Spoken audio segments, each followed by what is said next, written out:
Good day mga idol. Tuturo ko sa inyo kung paano yung madaling pagpapalit dito sa ganitong klaseng bushing. So, ang ginagawa ko dyan, gumagamit ako ng maliit na flat screw. Pero yung iba sinusungkit to eh. Sinusungkit. Ito, sinusungkit yan. Dito. Yan, pataas. Kaso, kapag susungkitin kasi natin to, may chance na masira to eh. Itong pinaka-cover ng bushing. So, maaaring masira to. So, para hindi masira mga idol, ganito yung ginagawa ko dyan. Pero minsan sinusungkit ko din kapag alam kong hindi masisira. Ito kasi lubog na lubog yung nyo. Masisira to kapag ganito mga idol. Kapag sinungkit nyo yan, pag ganon, sinungkit nyo. So, ganito gagawin natin mga idol para hindi masira yung yung pinaka-cover ng bushing. Metal pot ata tawag dito. So, ganito gagawin natin mga idol. Gagamit kayo ng maliit na flat screw.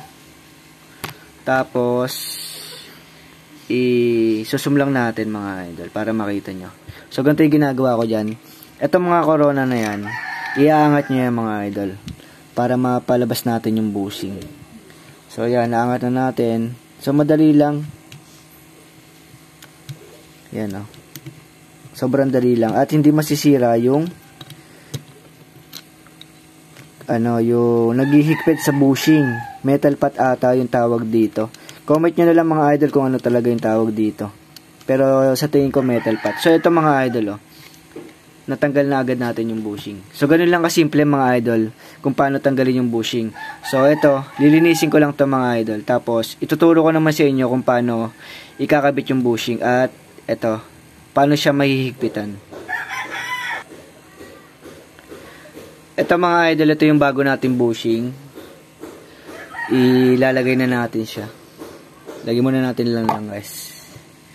Yan. So nakakat, diba yung mga bushing na yan. So bago natin higpitan yan, lalagyan muna natin ng lang syempre.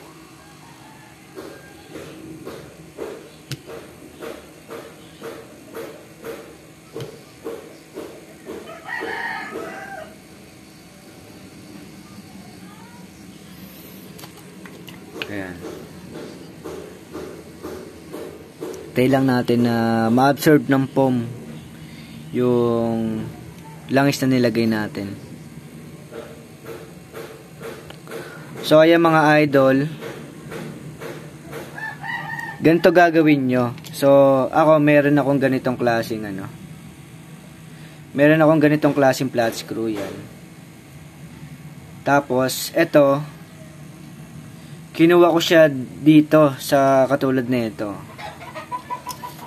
Ito yung mga wire sa electric fan. So ayan mga idol dito ko siya kinuha. So pwede nyo rin ako gayahin na kumuha kayo dito. Ang purpose kasi niyan para hindi magasgasan yung bushing kapag ganito yung ginawa natin. So ganito kasi yung gagawin natin dyan mga idol. Ilulubog natin yan. Yan. Yan. Ganyan yung gagawin natin. Tapos, ilulubog natin yung mga corona. Paikot. So, lubog natin to mga idol. Itong dalawa. Yan. Nalubog natin. Tapos, ito, ang purpose na ito, iikot natin, ilalagay natin dyan. So, para hindi magasgas yung bushing kapag pinaikot natin tong bushing. Tapos, ibabaw natin yung corona. So, ganyan lang kasimple mga idol. Pwede nyo rin naman itong gayahin kung sa tingin nyo makakatulong sa inyo mga idol. Baba natin yung mga corona. Yan. Paikot lang mga idol. So, sobrang basic lang na ito.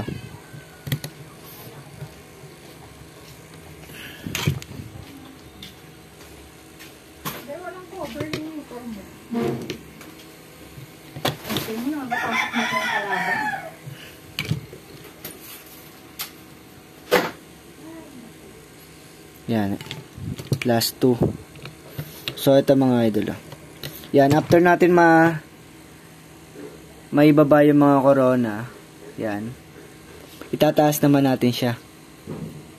Yan, tataas natin. Yan. Yan, oh. Sobrang higpit niya mga idol, oh. Sobrang higpit. So, hindi siya maluwag. So, ganito yung tama na paghigpit ng mga bushi mga idol. Kailangan hindi siya magagalaw ng kamay. Ay, ng daliri. Kasi kapag nagalaw siya ng daliri, uugong lang yung electric pan nyo, hindi aandar. So, kailangan ganito.